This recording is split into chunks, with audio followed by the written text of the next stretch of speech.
ఇశ్రాయేల్ దేశంలో దేవుని హృదయానికి ఇష్టమైన రాజు దావీదు పరిపాలన తర్వాత దేవుడు ఎన్నుకున్న మరో రాజు వచ్చాడు. అతని పేరు సొలొమోను.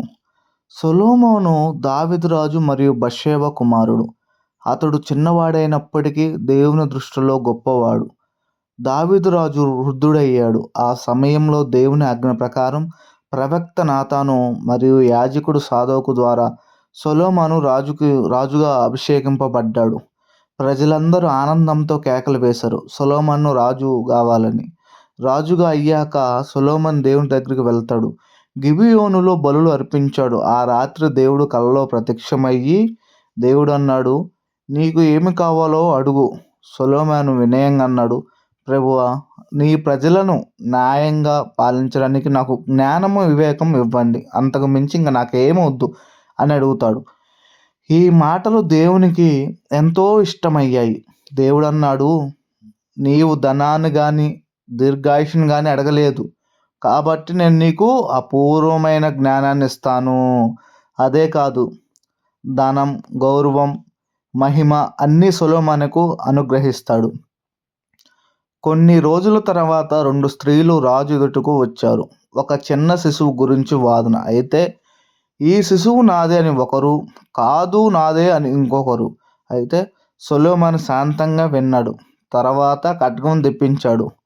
శిశువును 2 ముక్కలుగా చేసి ఇద్దరికి ఇవ్వండి అంటాడు. అయితే అప్పుడు నిజమైన తల్లి ఏడ్చింది, లేదు ప్రభు, శిశువును ఆమెకే ఇవ్వండి, దయచేసి ఆ శిశువును బతికించండి అని ఏడ్చింది. అప్పుడు సొలొమోను అంటాడు, ఏమనే నిజమైన తల్లి? ప్రజలందరూ ఆ మాట వినగానే ఆశ్చర్యపోతారు. దేవుడిచ్చిన జ్ఞానం ఎంతో గొప్పదని తెలుసుకుంటారు. సొలొమోను తన తండ్రి దావీదు కోరికను నెరవేర్చాడు. ఎలాగో తెలుసా? యెరూషలేములో గొప్ప దేవాలయాన్ని నిర్మించాలని అనుకుంటాడు. దానికి ఎన్ని సంవత్సరాలు పట్టిందో తెలుసా? 7 సంవత్సరాలు పట్టింది. ఆలయం పూర్తయ్యాక దేవునికి అంకితం ఇచ్చాడు. అయితే సొలొమోను ప్రార్థించాడు. ఏ విధంగా అనుకుంటున్నారా? ప్రభువా, ఈ ఆలయాన్ని చూసి ప్రార్థించే వారిని దయచేసి వినండి. అప్పుడే దేవుని మహిమ ఆలయాన్ని నింపింది. సొలొమోను జ్ఞానం దేశ దేశాలకు వ్యాపించింది. షేబ దేశపు రాణి వచ్చింది. అయితే ఆమెకి ఎప్పటి నుంచి ఒక డౌట్, ఈయనకి ఇంత తెలివి ఎక్కడి నుంచి వచ్చింది, ఈయన్ని కొన్ని ప్రశ్నలు అడగాలి అని చెప్పి షేబ దేశపు రాణి కఠినమైన ప్రశ్నలు అడిగింది. సొలొమోను అన్నిటికీ సమాధానం ఇచ్చాడు. ఆమె ఆశ్చర్యపోయి అన్నది, నేను విన్నది సగం కూడా కాదు, నీ దేవుడు మహానుభావుడు. సొలొమోను కాలంలో దేశం శాంతిగా ఉండేది, సంపద అపారంగా ఉండేది. అతడు సామెతలు రాశాడు.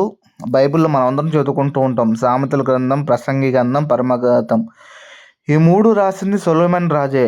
కానీ వృద్ధాప్యంలో సొలొమోను దేవుని నుండి దూరం అయిపోతాడు. ఎందుకో తెలుసా? విదేశీ స్త్రీల మాటలు విని ఇతర దేవతలను ఆరాధిస్తాడు. దేవుడు విషాదంతో అన్నాడు, నీ తర్వాత రాజ్యం విడిపోతుంది సొలొమోన్, ఇది గుర్తుపెట్టుకో అంటాడు. సొలొమోను 40 సంవత్సరాలు పాలిస్తాడు. అతని జీవితం మనకు ఒక పాఠం లాగా ఉంటుంది అన్నమాట. ఎందుకు? జ్ఞానం దేవుని నుండి వస్తుంది, కానీ విధేయత చివరి వరకు ఉండాలి. వినేవారికి ఇది గుర్తుండాలి. దేవుని కోరితే జ్ఞానం వస్తుంది, దేవుణ్ణి విడిచిపెడితే ఆశీర్వాదం తగ్గిపోతుంది. ఇంతటితో మీరు ఏమనుకుంటున్నారు? ఈ స్టోరీ కానీ మీకు నచ్చితే, మీరు నిజంగా దేవుని భక్తులు అయి ఉంటే, ఇంతవరకు మిమ్మల్ని లైక్ చేయమని కూడా అడగలేదు వీడియోని, ఇప్పుడు లైక్ చేసి సబ్స్క్రైబ్ చేసుకోండి. ఈ వీడియోకి కానీ మంచి రీచ్ వస్తే ఇక నుంచి ఈ వీడియోలో చేస్తాను. నేను రోజుకు ఒక బైబిల్లోంచి ఒక గ్రంథం తీసుకొని మీకు వివరిస్తూ ఉంటాను. ఓకేనా?